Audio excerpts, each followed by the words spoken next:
Today I will show you the latest horror movie, Schlitter, in 2023. The plot of the movie is very thrilling. The story begins with Lucas's father asking Lucas to pass him a cigarette from the back seat, but Lucas refuses. Lucas's mother strongly opposes Lucas's father's smoking. Enraged, Lucas's father curses Lucas and tells him to mind his own business.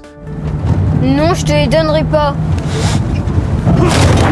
As a result, Lucas's father accidentally hits someone with the car, leaving both father and son in shock. Lucas's father gets out to check and discovers that the victim is LaBaron's son, Mathias, who is also Lucas's friend. Lucas's father checks Mathias repeatedly and confirms that he is no longer breathing. He then notices Mathias's bicycle under the car. He drags the bike out and throws it down the slope, but a ribbon from the bike gets caught on the car's undercarriage. Lucas's father doesn't notice and throws Mathias's body down the slope as well. Lucas was shocked to see all this.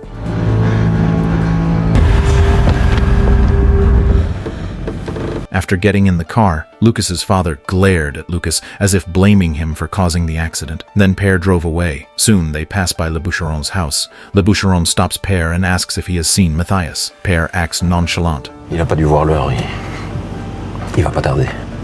Mais tu dois avoir raison. À plus. À plus. While Lucas sits in the back seat, silently crying. LaBaron assumes Lucas is upset because Père scolded him. 20 years later, Lucas, who has been away from home for a long time, often dreams of his father making chopping motions with an axe. One day, Lucas receives a call from the police informing him that his parents had been burned beyond recognition in a fire that destroyed their home. Shocked, Lucas and his wife, Julie, along with their friend Arnaud, return to their hometown, a place filled with painful memories for Lucas. After the funeral, Lucas stands amidst the ruins of his family home. LaBaron, now in a wheelchair, approaches them. He explains that he heard their car and came to greet them. He mentions that his legs were injured in an accident and that the firefighters collected some items from the fire, which he has been keeping. LaBaron invites them to retrieve the box from his place at LaBaron's house. While Lucas is getting cups from the cabinet, he suddenly sees the deceased Mathias, who disappears just as quickly. Meanwhile, in the living room, Arnaud and Julie are whispering, their relationship seeming somewhat unusual. LaBaron returns with the box, and Lucas is overcome with sadness as he looks at childhood photos of himself and Mathias. Il vous a peut-être dit, il a eu un accident de vélo. Oui, je suis désolée. Il vous a raconté, il a dérapé dans un virage. Il est tombé dans le ravin. He then mentioned that his wife also committed suicide the year after Mathias's death. These are great tragedies for LaBaron. LaBaron then asks them to leave, as they have been there for a long time. However, Lucas couldn't start the car. Lucas kept trying to start the car. At this moment, LaBaron suddenly came back to remind Lucas not to keep doing this, otherwise it would damage the engine.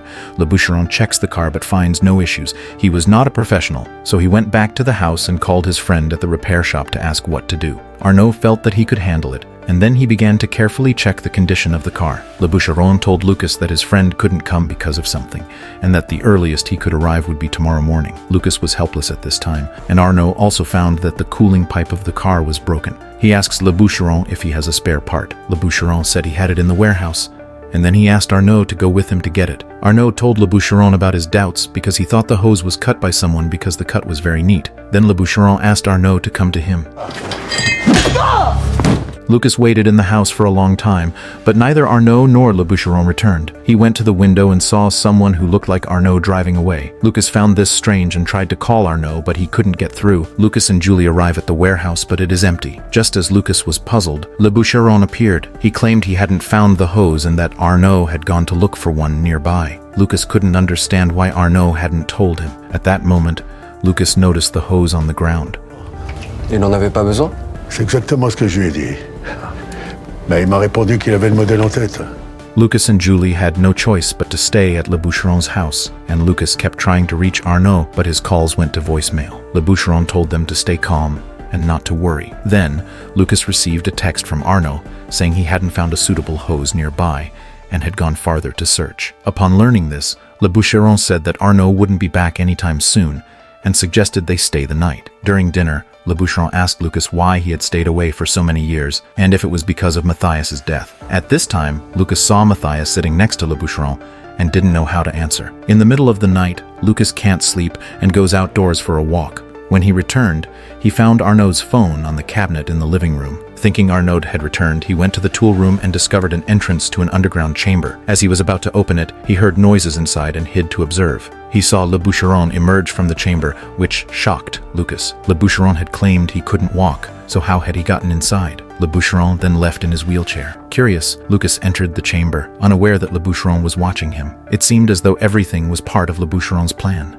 Lucas lit an oil lamp and discovered another room. He used a key from the door to open an iron gate and saw a complex mechanical device. He didn't know what it was for, but then he noticed someone lying on a wooden board. Thinking it was Arnaud, he called out, only to discover it was his own mother. Next to her was his father. Lucas broke down in tears, realizing his parents were alive and had been imprisoned by Le Bûcheron. Clearly, the house fire had also been Le Bûcheron's doing. Just then, Le Bûcheron struck Lucas with an iron rod, knocking him unconscious. Le Bûcheron had been plotting his revenge for years, and although he hadn't anticipated Julie and Arnaud's involvement, he decided to eliminate them as well. When Lucas woke up, he found himself tied to the device. Le Bûcheron was setting up pulleys and large blades, revealing it to be a killing machine. Lucas also noticed that Le Bûcheron's legs were perfectly fine. He had been faking his disability. Next, Lucas's mother and Père were tied to the device. Le Bûcheron asked Lucas if he remembered crying in the car that day. It turns out that Le Bûcheron had long suspected that his son's death was related to Lucas's father, because shortly after Mathias disappeared,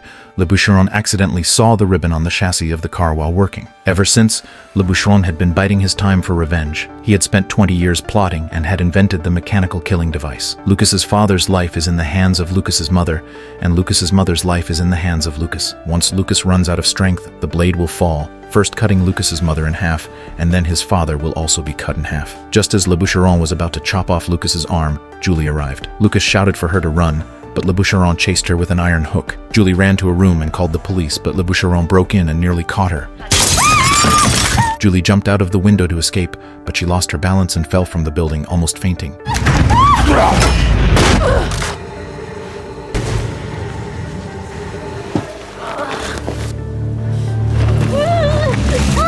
On the other side, Lucas's mother had no strength left. Lucas's father asked her to let go so that he could die faster. Finally, Lucas's mother could no longer hold on. After she let go, the big knife started, and the scene was horrible. Lucas's mother took the opportunity to untie the iron hoop on her body, and Lucas also dodged the blade. And the mother and son were saved. Le Bûcheron tied Julie to a workbench, driven by his desire for revenge. He also regards Julie as his target of revenge. Lucas attacked him from behind, and they struggled.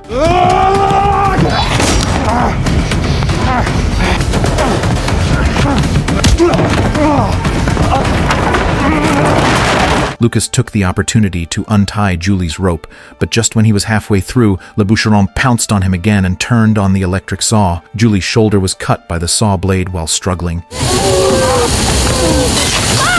Lucas tried to turn off the saw, but was knocked to the ground by Le Bûcheron.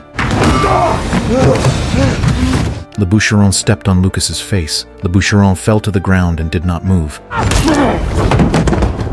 Julie did not dare to attack him again. Then the two of them tied Le Bûcheron's hands and feet. Lucas pulled Lucas's mother to crawl to the ground, but Lucas's mother had been locked up for too long. Her hands and feet were weak, and she moved slowly to the ground. At this point, Le Bûcheron cut the rope with the knife he had on him, and then cut Lucas's mother in the calf. Luckily, Lucas and Julie were able to pull Lucas's mother up in time, while Le Bûcheron was busy cutting the ropes from his own feet with a knife. Then they quickly sealed the basement exit, but Le Bûcheron quickly found an axe and smashed the wooden board. The three of them supported each other and ran out. At this time, the lid of a cellar in the yard shook, and Arnaud must be locked inside. The three ran into the woods, and Lucas remembered a hidden World War II bunker nearby. He and Mathias used to play there as children, so the three quickly hid inside and closed the iron door. Lucas lit a lighter and saw a sight he would never forget. They actually saw Mathias being mummified by Le Bûcheron and placed here. Le Bûcheron followed the trail of blood but couldn't enter the bunker. The three stayed hidden in the bunker until dawn. When Lucas emerged, he heard Arnaud's cries for help. He saw Arnaud tied to a sled filled with logs. If Arnaud let go, the sled would slide down the hill under the weight of the logs, crushing him. Lucas tried to free his friend, but Julie ran out, and Le Bûcheron seized the opportunity to knock her unconscious. He tied her to a tree, facing the sled, and called out for Lucas to save her. Lucas had no choice but to abandon Arnaud and fight Le Bûcheron. He was quickly wounded and fell to the ground, the two struggling fiercely. In the chaos, Lucas kicked Le Bûcheron, who fell onto a branch that impaled his head, killing him. Arnaud ultimately couldn't hold on.